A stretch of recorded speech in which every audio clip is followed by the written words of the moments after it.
Assalamualaikum warahmatullahi wabarakatuh.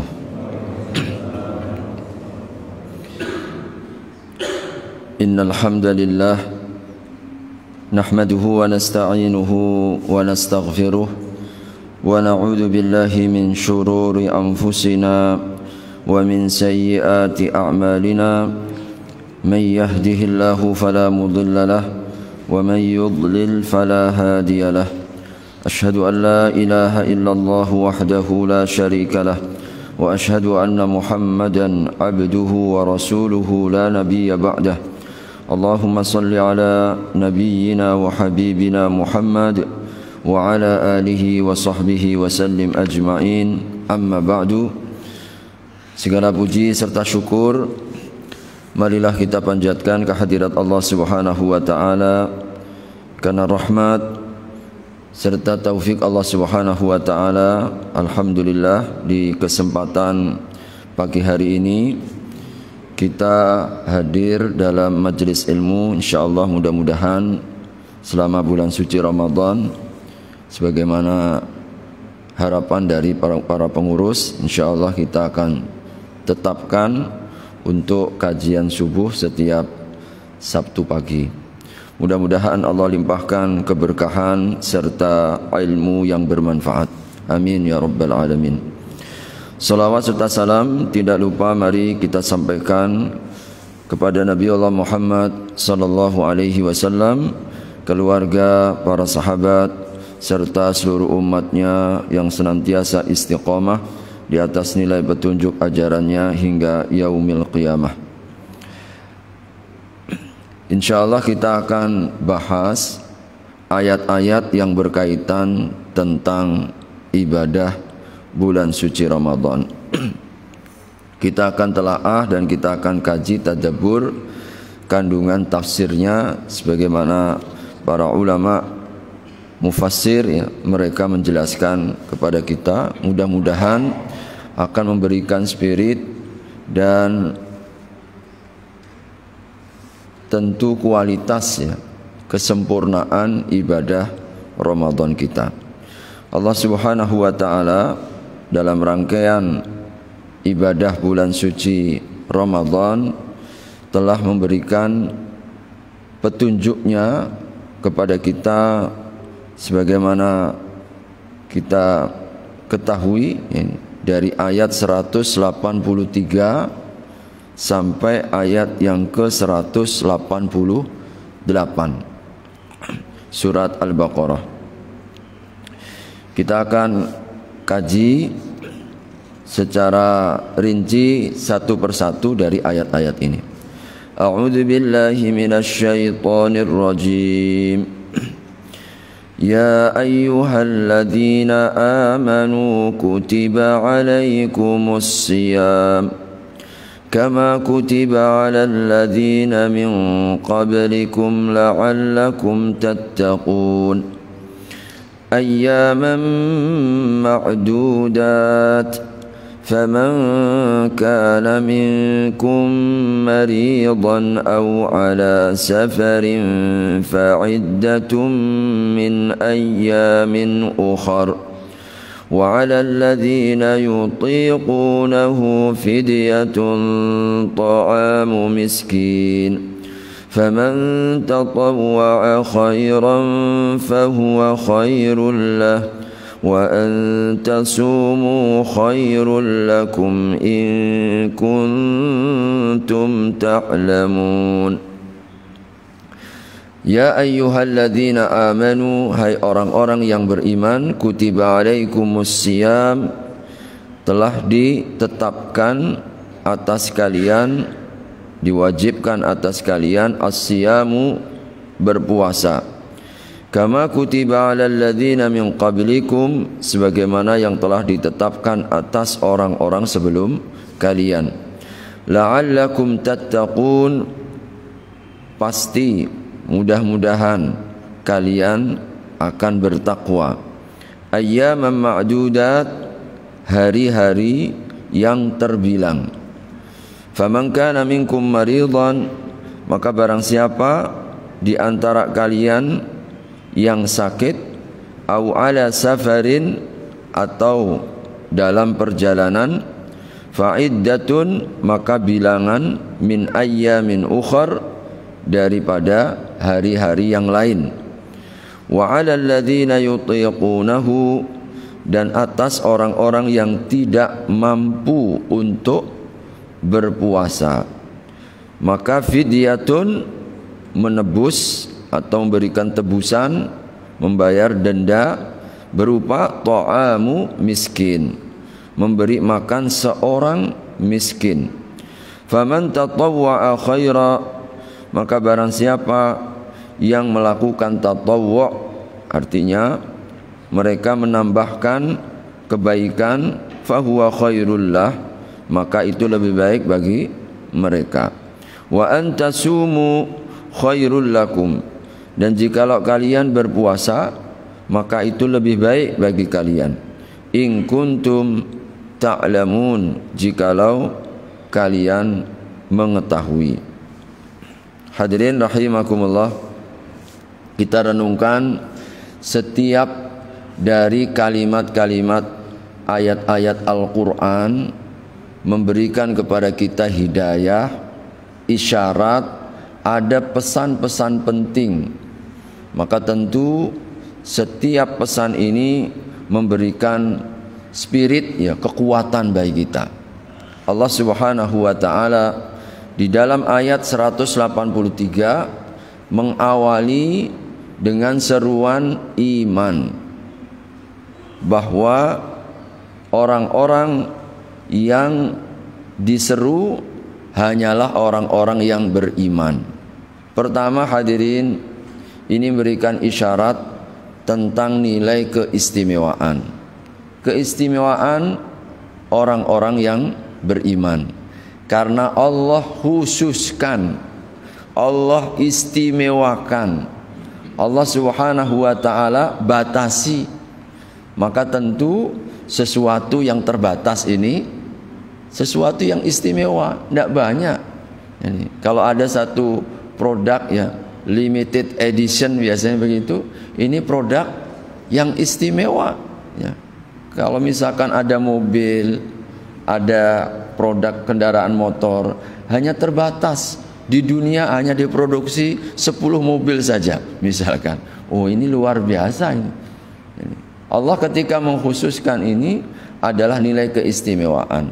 Maka tentu kita mesti merasa bersyukur. Satu, harus bersyukur ketika Allah Subhanahu wa ta'ala khususkan kita dengan panggilan. Coba hadirin, kalau ada orang yang tidak dipanggil,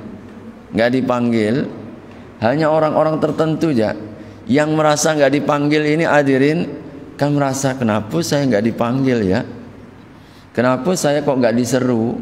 Apa masalahnya saya kok nggak dipanggil? Padahal kita ini sama-sama, misalkan sama-sama karyawan, sama-sama mahasiswa, sama-sama mungkin anak, tapi kenapa dia yang dipanggil, aku kok tidak dipanggil? Ini sesungguhnya tentu yang dipanggil merasa istimewa, sesuatu yang khusus. Maka ini yang mesti kita hadirkan dan rasa syukur kepada Allah Subhanahu wa ta'ala, bahwa kita, Allah Subhanahu wa ta'ala khususkan, Allah istimewakan, Allah Subhanahu wa ta'ala batasi, dan kita termasuk di antara yang terpanggil. Alhamdulillah. Maka kesyukuran seperti ini yang akan meringankan bagi kita.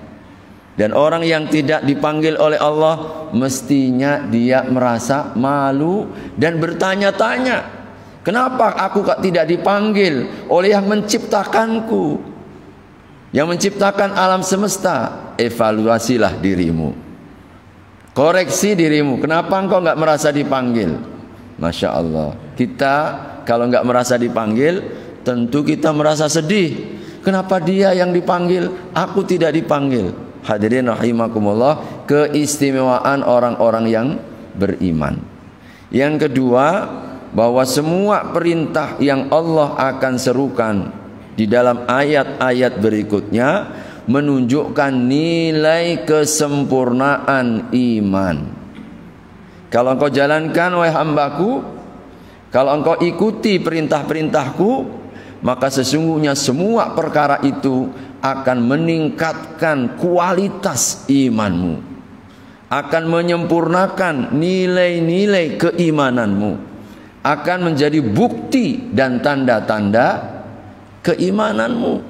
Sebaliknya, kalau engkau tidak jalankan, kau tidak laksanakan, kau tidak ikuti perintah ini yang akan menjadikan cacatnya imanmu, tidak terbukti keimananmu, yang akan merobohkan, menghancurkan imanmu. Maka setiap kali ayat diawali dengan perintah keimanan, selalunya pesan utamanya, perintah kandungan di dalamnya adalah nilai-nilai yang akan menyempurnakan keimanan kita, bahkan juga bukti dan tanda-tanda keimanan kita. Orang yang mengikutinya terbukti imannya, yang tidak mau mentaatinya maka dia tidak terbukti keimanannya, tidak dapat membuktikan keimanan. Padahal iman itu, hadirin, perlu pembuktian, tidak cukup dengan lisan.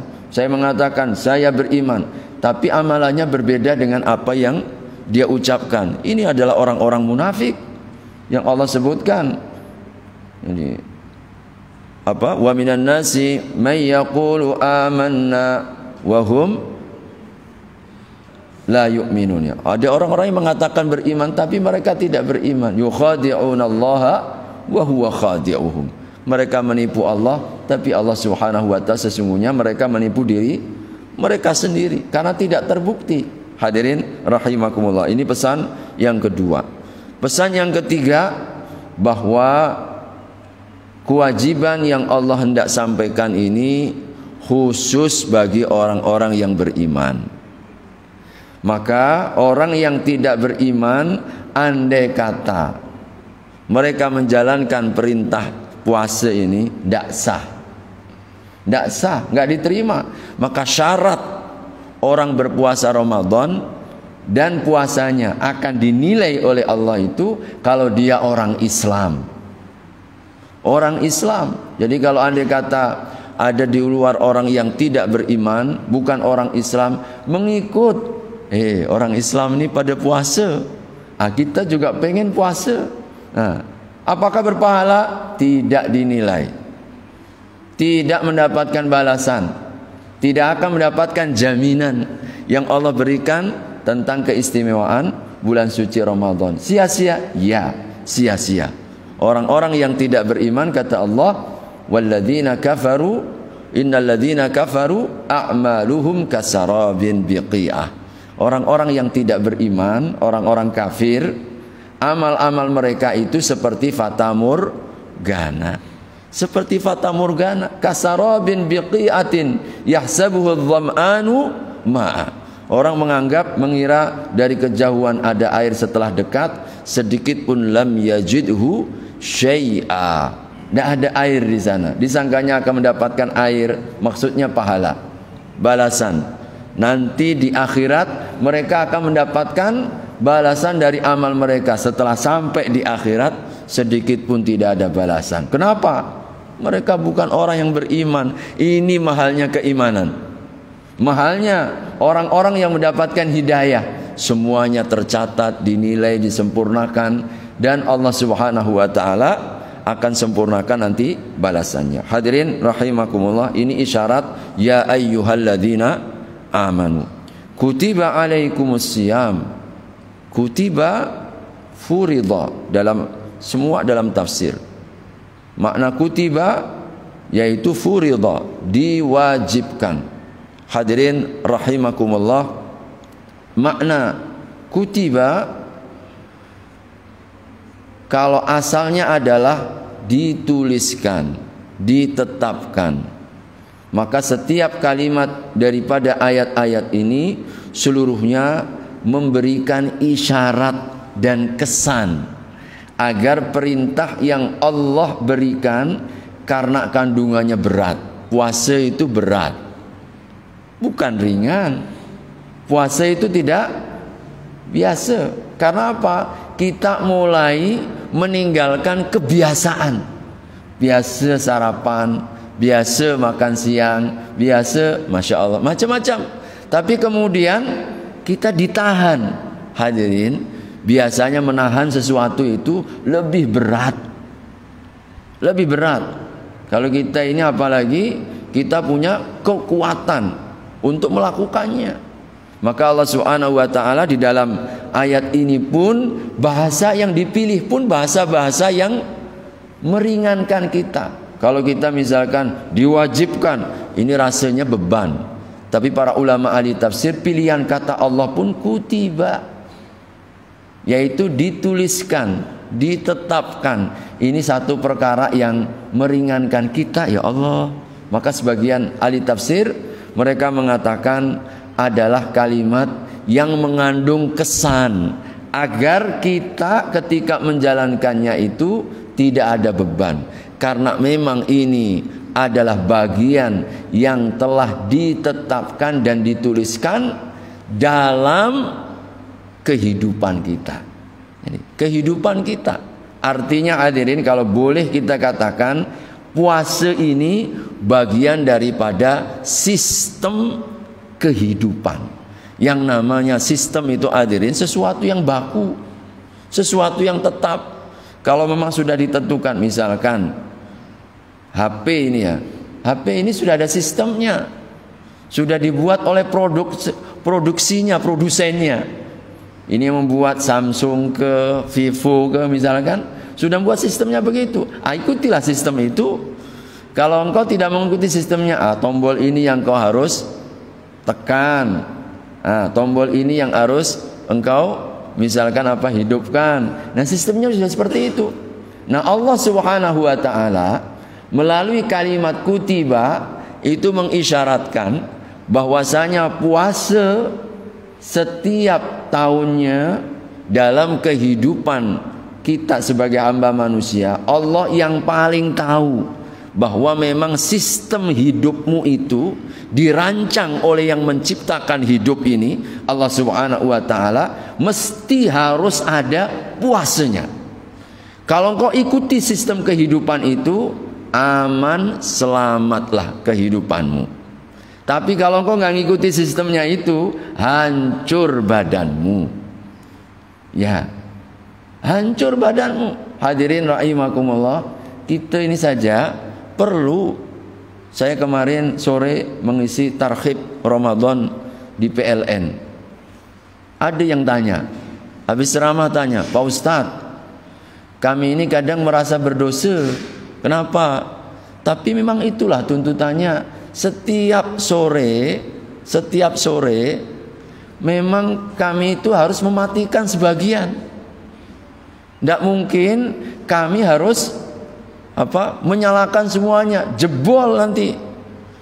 Mesti harus ada bergiliran setiap sore, setiap shift. Ada setiap shift ini sebagian dimatikan, sebagian dinyalakan. Sebab kalau nggak bisa, sistem kami ini nggak memungkinkan untuk itu. Jadi pilihannya dua, mati semua atau sebagian mati, sebagian kami menzolimi saudara kami, nggak Pak Ustadz? Yang kami matikan itu, padahal mereka kan mungkin buka puasa, sholat maghrib, tapi apa daya mau dikata? Memang harus sistemnya begitu. Setiap sore harus ada sebagian yang dinyalakan, harus ada sebagian yang dimatikan. Masya Allah, memang sistemnya begitu. Pilihannya hanya dua. Kau gunakan sistem itu karena memang kekuatannya begitu. Subhanallah, ya kita katakan insya Allah tidak menzolimi. Bahkan memangnya harus begitu. Daripada kita nyalakan, kita paksa, kita ingin semuanya nyala, ingin menyala, biar sholat maghribnya khusyuk semuanya, dalam keadaan lampu menyala semua, tapi nanti bisa jatuh semuanya, malah nggak dapat semuanya.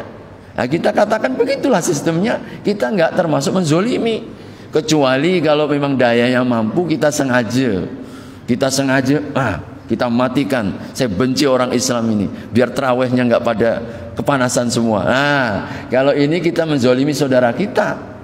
Nah, begitulah hadirin sistem itu. Jadi kalau hidup kita ini, jadi kata-kata kutiba itu mengisyaratkan puasa itu kebutuhanmu. Kau itu perlu puasa. Kau berhajat dengan puasa, kau butuh dengan puasa. Bahkan kalau engkau tidak berpuasa, hancur kau, matilah kau. Begitu. Maka ini isyarat yang sangat indah bagi kita. Allah Subhanahu wa taala mencintakan bahwasanya puasa itu kebutuhan kita. Sebagaimana perlu kita ini makan, minum, maka dalam sistem kehidupan kita perlu adanya puasa. Maka kalimat kutiba, hadirin, ini isyarat yang sangat indah kepada kita agar kita menerima perintah kewajiban ibadah bulan suci Ramadan ini penuh keringanan. Kita tidak ada beban. Bahkan saya perlu puasa ini, saya butuh puasa ini. Bukan kita ini kewajiban, tapi saya yang perlu dengan puasa. Subhanallah. Kutiba. Maka Allah Subhanahu wa taala yang mengetahui bagaimana kondisi badan kita ini dalam kehidupan kita ini. Jangankan tadi saya sebutkan mesin saja perlu rehat, Pak. Jadi harus ada sip-sipan. Mesin itu tadi kan, PLN itu perlu begitu, separuh mesin pagi sampai sore, nanti dinyalakan mesin yang kedua, mesin sore sampai pagi. Kita ini onderdil kita ini, Masya Allah ya. Hadirin rahimakumullah, dipacu setiap hari, makan terus, tidak berhenti. Dan sekali makan ternyata perlu waktu 4 jam, Pak. Kita makan itu, ini onderdil usus kita, perut kita itu 4 jam untuk mengunyah. Kadang-kadang kita belum 4 jam dah makan kembali, ya kan? Baru sejam makan lagi, baru berapa menit dah makan lagi. Gimana enggak mesin usus kita ini enggak capek, Pak? Cepat ausnya. Subhanallah. Maka Allah memberikan kesempatan dalam setahun itu adalah 1 bulan. Ini kalau kita mau melihat dari sisi teori. Maka seluruh kedokteran, walaupun enggak pakai ayat, mereka mengatakan puasa itu adalah terbaik dalam rangka untuk merehatkan mesin badan kita ini yang selalu kita pacu setiap harinya. Subhanallah, tidak pernah berhenti.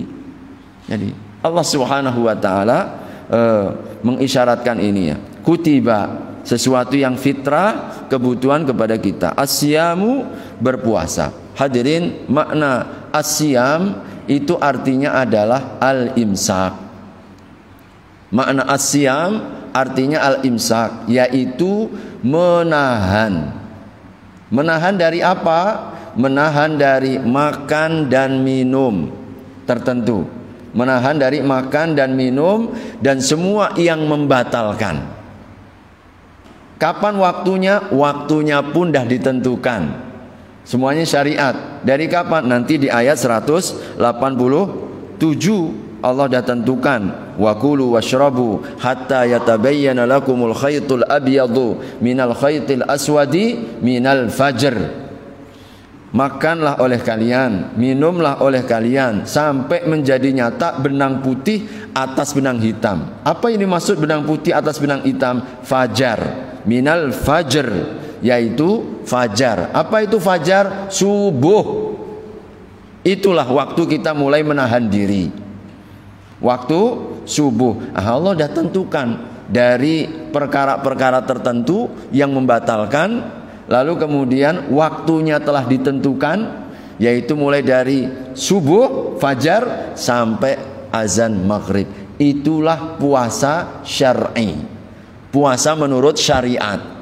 Jadi puasa yang telah ditentukan. Maka jangan buat model puasa sendiri. Puasa apa? Puasa putih. Apa itu? Tidak makan nasi putih. Salah. Itu bukan puasa syariat. Atau puasa 24 jam. Ada orang yang puasa 24 jam, Pak. Puasa apa itu? Kalau orang Jawa bilang puasa ngebleng katanya begitu. Yang orang Jawa paham ya. Apa itu? Puasa yang terus sampai 24 jam. Pahalanya semakin besar lah. Tidak ada. Dosa dapat. Bukan dapat pahala, dapat dosa. Kenapa? Enggak begitu cara puasa yang telah ditetapkan oleh Allah. Allah itu dah pas. Jangan buat aturan sendiri. aturan sampai puasa. Makanya Rasul Shallallahu Alaihi Wasallam dalam cara ibadah puasa beliau memberikan contoh. Bahkan beliau memberikan dorongan, kalian selalu akan la tazala ummati ala khairin, umatku ini selalu dalam kebaikan, ma'ajjalul fitr, selama umatku ini menyegerakan berbuka. Maka Nabi itu mencontohkan, kalau udah datang waktu maghrib segera berbuka. Kalau ada rutab, yaitu kurma yang masih basah, lakukan itu. Kalau tidak ada rutab, tamron, yaitu kurma yang kering. Kalau tidak ada rutab, nggak ada tamr, maka beliau dengan haswatun min hasawati mimma, yaitu air, walaupun seteguk, batalkan dulu baru berangkat sholat. Maka sunnahnya itu adalah buka dulu baru sholat. Jangan sholat nanti baru setelah itu baru kita buka, nggak sesuai dengan sunnah. Maka Nabi katakan umatku dalam kebaikan selama dia menyegerakan berbuka. Begitulah contoh Nabi. Contoh Nabi. Tidak ingin kita ini umatnya kemudian merasa berat. Asyam, as-saum. Maka hadirin, makna puasa itu adalah mengendalikan. Ini secara syariat. Jadi secara syariatnya, zahirnya menahan makan, menahan minum, menahan tidak menggauli istri, dan semua yang membatalkan selama dari subuh sampai maghrib. Maka secara hukum syariat sah dan tidak wajib untuk mengganti. Jadi tidak wajib untuk mengganti. Tapi apakah praktek Nabi hanya sekedar makan, minum dan tidak mendekati istri kita? Ternyata tidak. Nabi Shallallahu Alaihi Wasallam memberikan contoh kepada kita bahwa puasa itu mengendalikan dari semuanya perkara yang diharamkan. Bukan saja makan dan minum dan mendekati istri, tetapi Nabi prakteknya itu puasa itu adalah menahan dari semua perkara yang diharamkan, yang berbau dosa, meskipun secara zahirnya tidak membatalkan. Itu prakteknya Nabi, dan ini yang mesti kita contoh. Maka Nabi Shallallahu Alaihi Wasallam mengisyaratkan, "Malam yada' qaulaz zuri wal amali bihi, falaysa li hajatun fi ayyada'a ta'amahu wa syarabahu." Barang siapa yang puasanya tidak mampu menahan, tidak mampu mengendalikan dari berkata-kata dusta dan melakukan kesia-siaan, maka aku tidak perlu untuk dia meninggalkan makan dan minumnya. Maka hadirin, ini riwayat mengisyaratkan kepada kita nilai puasa yang lebih tinggi. Tidak hanya sekedar tidak makan dan minum, tapi mulutnya tidak menahan dari berkata-kata dosa. Matanya tidak menahan dari melihat hal-hal yang berbau dosa. Telinganya tidak mampu menahan dari perkara-perkara mendengar yang berbuat dosa. Kakinya tidak mampu menahan untuk melangkah ke tempat-tempat dosa. Tangannya nggak mampu ditahan untuk mengkais, mengambil perkara-perkara yang berbuat dosa. Kalau memang itu, Allah nggak perlu kita meninggalkan makan dan minum. Maka makna saum, menahan itu dari semua. Maka ini yang mesti kita hadirkan. Ramadan nanti pembiasaan baru. Kita dilatih oleh Allah selama Ramadan nanti untuk terbiasa tinggalkan, tahan dari perkara-perkara yang dosa. Selalunya kita diingatkan yang halal saja sementara waktu untuk kita tahan. Yang halal, makan dan minum halal, Pak. Istri kita halal, tapi sementara waktu kok ditahan oleh Allah, dilatih oleh Allah. Maka ini kita katakan, kalau yang halal saja kita tahan, maka mestinya yang haram lebih besar lagi untuk kita tahan. Jangan kita menahan dari yang halal, yang dosa, yang haram kita lakukan. Maka ini tidak sesuai dengan roh spirit daripada puasa. Spirit puasa nggak itu. Jadi kita itu menahan diri. Jadi karenanya ini yang mesti kita jaga. Tahan mulut kita, tahan mata kita, tahan telinga kita, tahan kaki kita, tangan kita. Maka insya Allah mudah-mudahan kita akan menetapi sesuai dengan puasa Nabi sallallahu alaihi wasallam. Kama kutiba 'alal ladzina min qablikum, sebagaimana yang telah ditetapkan orang-orang sebelum kalian. Jadi hadirin, kewajiban puasa ini ternyata kewajiban yang telah lalu. Yang telah lalu. Pertama, apa ini syaratnya?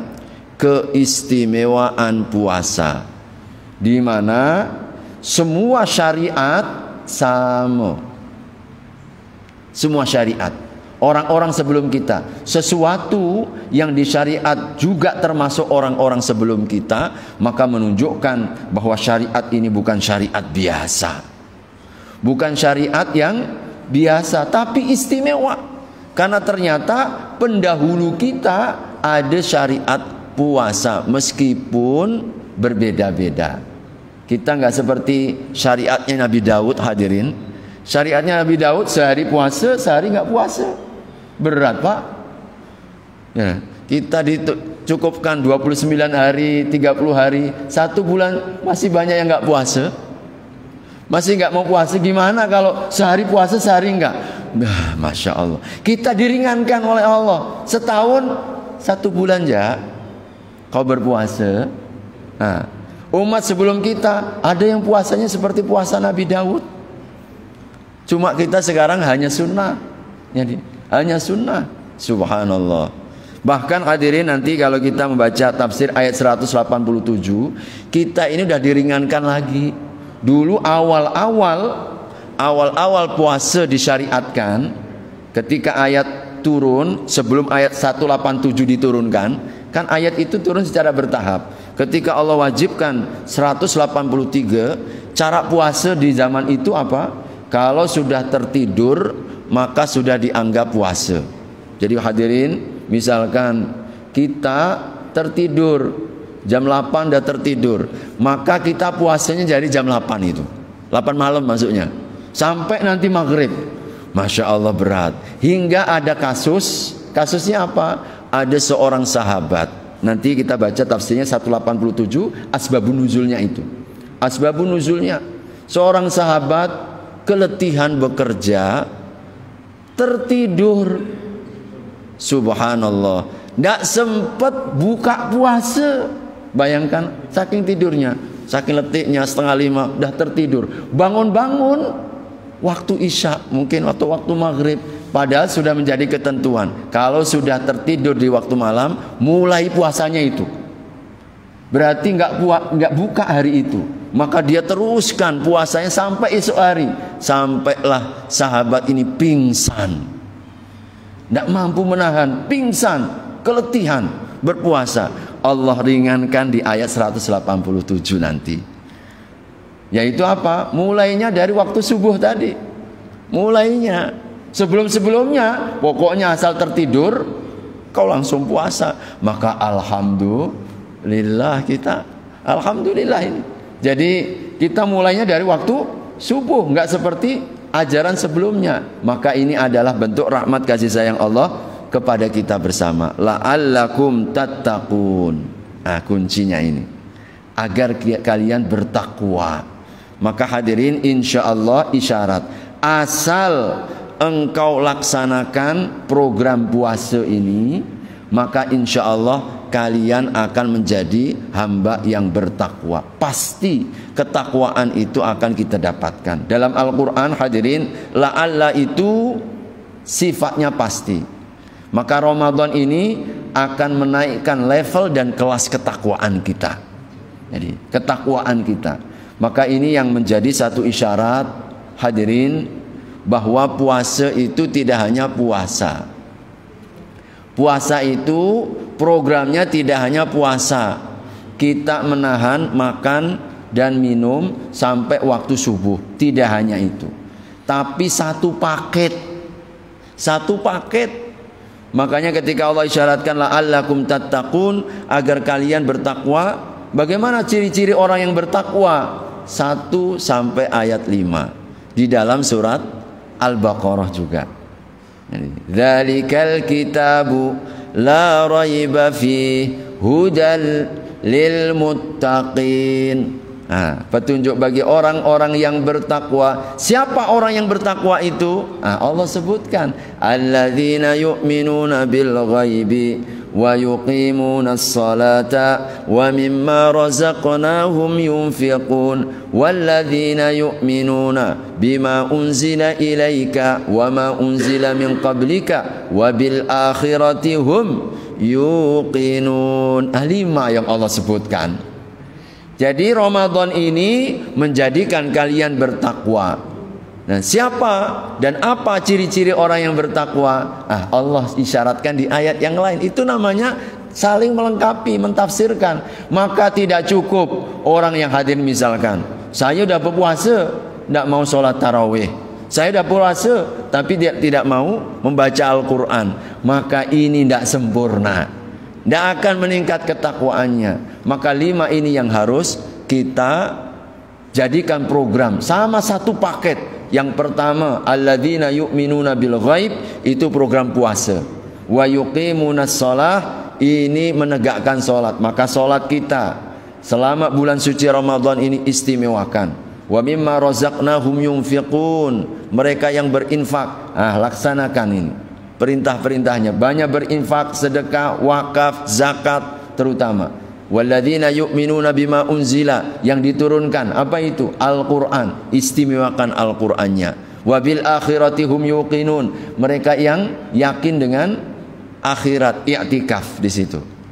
Yaitu program i'tikaf. Ketika kita i'tikaf hadirin seakan terlepas dari dunia kita. Maka ini adalah program utama. Insyaallah ini la'allakum tattaqun, satu paket, jangan dipisah-pisahkan. Bahwasanya Ramadan ini ada puasanya, sholatnya diperbaiki, infak zakatnya kita sempurnakan, Qur'annya kita dekati dan kita optimalkan. Dan mari kita niatkan dari sekarang program i'tikaf selama 10 hari terakhir nanti di akhir bulan Ramadan ini. Oleh karenanya hadirin, insyaallah ini satu ayat ya ternyata. Jadi biar kita nggak apa-apa, kita pelan-pelan. Yang penting insya Allah ada nilai dan mudah-mudahan akan membangun spirit kita bersama dalam rangka kita menjalankan ibadah bulan suci Ramadan kita insya Allah. Wallahu a'lam bishawab. Saya berikan kesempatan dulu, jadi 15 menit sampai pukul 6 untuk tanya jawab bagi jamaah. Dan mungkin ibu-ibu juga dipersilahkan kalau ada yang ingin disampaikan. Saya persilahkan. Ada? Alhamdulillah, cukup jelas ya. Ya.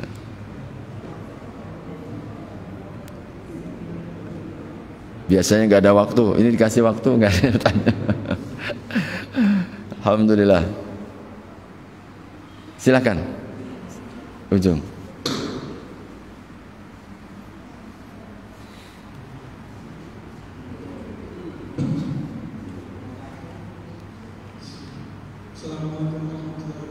Waalaikumsalam warahmatullahi wabarakatuh.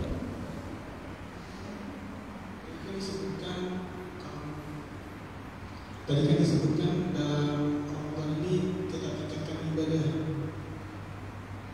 Bagaimana sebaiknya membagi kesibukan dunia dengan ibadah agar ibadahnya bisa meningkat, dan sedangkan fokus-fokus kita ke dunia tidak lepas begitu. Baik, jazakumullah khair. Hadirin rahimakumullah. Allah mengisyaratkan ya kepada kita bahwasanya di dalam kehidupan kita ini ya, kita ada 2 tanggung jawab utama ya, 2 tanggung jawab utama di mana ada hak-hak kita kepada Allah dan juga ada hak-hak kita kepada sesama dalam kehidupan kita. Dan dua-duanya ini mesti harus optimal. Jadi tidak boleh atau tidak kemudian kita saling mengurangi. Maka doanya sangat-sangat jelas ya bagi kita. Setiap kali kita berdoa yang sering disebut dengan doa sapu jagat. Rabbana atina fid dunya hasanah wa fil akhirati hasanah wa qina adzabannar. Bahwa tidaklah bertentangan antara urusan dunia dan urusan agama. Jadi sebagaimana kita harus optimal dalam agama kita, begitupun juga kita ini harus optimal dalam dunia kita.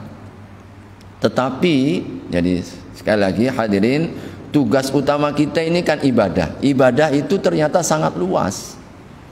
Jadi ibadah itu sangat luas. Bahwasanya tidak hanya ibadah yang sifatnya vertikal kita kepada Allah Subhanahu wa taala, tapi juga ibadah kepada sesama. Karenanya tidak patut bagi kita misalkan bagus dalam akhirat dan agama kita, sholatnya diperbaiki, puasanya disempurnakan, Qur'annya selalu dibaca, tapi tidak baik dalam hubungan sosial kita. Maka kita dapatkan Allah cela, wailul lil musallin. Jadi celaka orang-orang yang sholat mereka. Siapa? Orang yang sholatnya yadu'ul yatim wala yahuddu ala ta'amil miskin. Sholatnya tidak mampu untuk peka terhadap lingkungan, tidak mau mendorong untuk memberi makan, tidak masih menghargai anak yatim. Ini sholat orang yang tercela.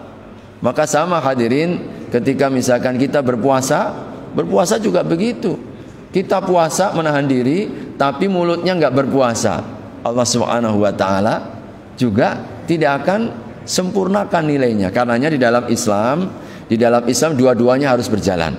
Oleh karena itulah hadirin, selama ibadah bulan suci Ramadan tetap saja tuntutannya sebagaimana kita ada puasa, ada sholat malam, ada Quran, bukan berarti kemudian kita tinggalkan tanggung jawab kita. Tidak mau kerja, lagi puasa ini, akhirnya keluarganya tidak mendapatkan nafkah. Tidak demikian. Hadirin, tetap kita yang kerja dan tugas selalu diingatkan bahwasanya orang yang mencari rizki yang halal itu Nabi sebut mujahid juga.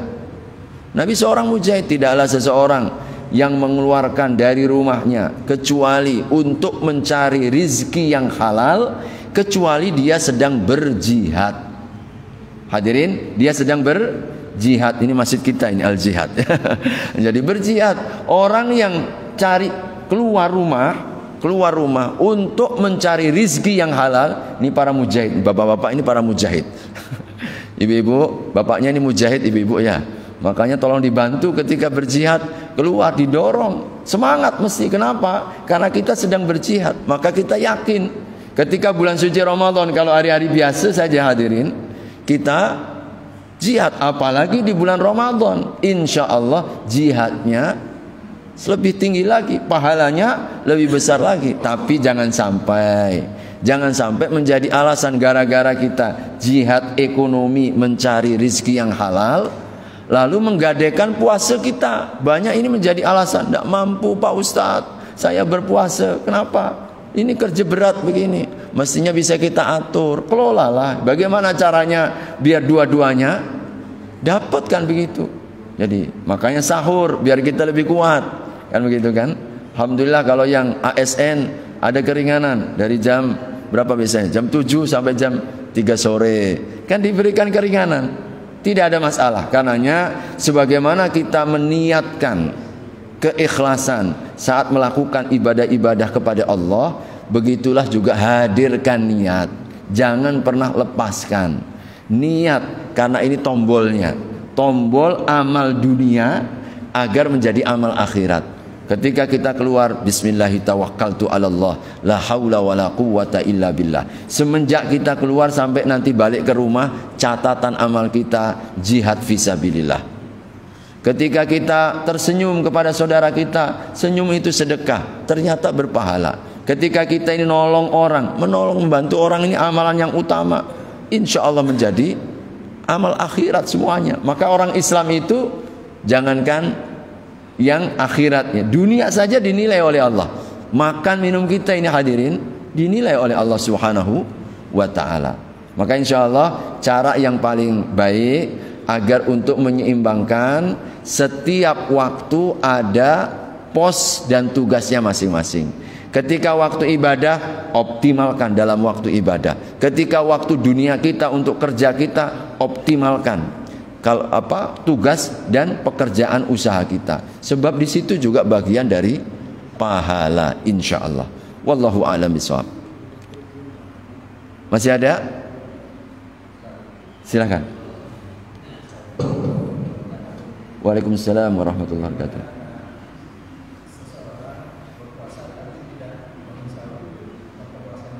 Baik. Seseorang yang berpuasa tapi tidak sahur. Pertama, puasanya tetap sah, cuma tidak menetapi sunnah.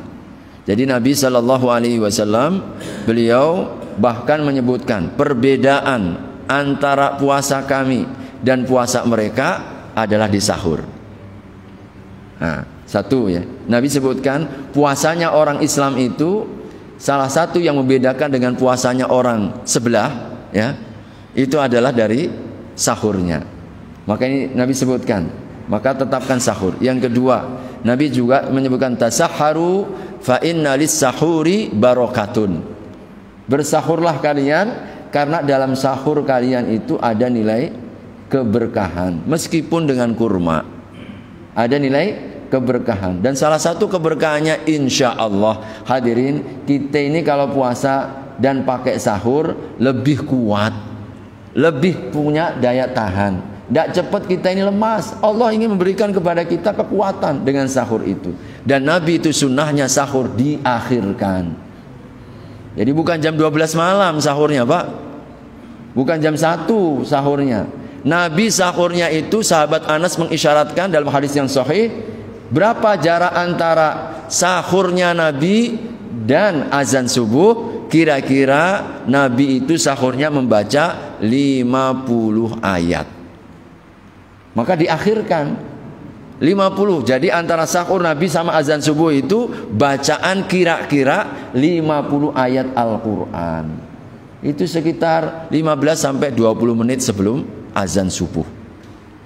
Nah, itulah sahurnya Nabi diakhirkan. Jadi, tapi jangan terlalu akhir-akhir.